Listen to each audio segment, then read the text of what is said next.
அதிமுக பொதுச் செயலாளர் நியமனம் தொடர்பான வழக்கு நிலுவையில் உள்ள நிலையில் அதிமுக பொதுச் செயலாளர் என குறிப்பிட்டு எப்படி மனு தாக்கல் செய்ய முடியும் என்று திரு எடப்பாடி பழனிசாமிக்கு சென்னை உயர்நீதிமன்றம் கேள்வி எழுப்பியிருக்கிறது. இது குறித்த முழு விவரங்களை அறிவோம். எமது செய்தியாளர் சுரேஷ் இணைகிறார். சுரேஷ், இந்த வழக்கில் நீதிமன்றம் என்னென்ன கேள்விகளை எழுப்பியிருக்கிறது? வழக்கு விசாரணை எந்த தினத்திற்கு ஒத்திவைக்கப்பட்டிருக்கிறது? முழு விவரங்கள் என்ன?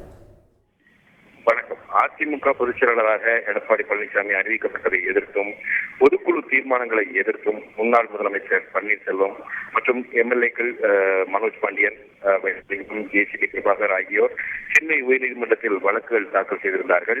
இந்த வழக்குகள் நீதிபதி சி.வி. கார்த்திகேயன் முன்பு இன்றைக்கு மீண்டும் விசாரணைக்கு வந்தது. அப்போது பன்னீர்செல்வம் தரப்பில் ஆஜரான வழக்கறிஞர் இளம்பாரதி சென்னை உயர்நீதிமன்றத்தில் இணை ஒருங்கிணைப்பாளர் என்று மனு தாக்கல் செய்துவிட்டு தற்போது பொதுச் செயலாளர் எடப்பாடி பழனிசாமி என்று கூறி பதில் மனு தாக்கல் செய்துள்ளதாக தெரிவித்தார்.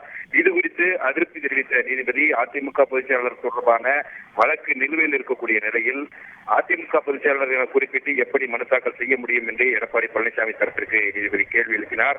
இதற்கு எடப்பாடி பழனிசாமி தரப்பில் மன்னிப்பு கோரப்பட்டதை அடுத்து இந்த மனுவை எப்படி பதிவுத்துறையில் பதிவு செய்தீர்கள் என்று பதிவுத்துறைக்கும் நீதிபதி கேள்வி எழுப்பியதுடன் சம்பந்தமாக திருத்து மனுவை தாக்கல் செய்ய எடப்பாடி பழனிசாமி தரப்புக்கு உத்தரவிட்டு இந்த வழக்கினுடைய விசாரணையை ஆகஸ்ட் 7ஆம் தேதிக்கு நீதிபதி தள்ளி வைத்திருக்கிறார்.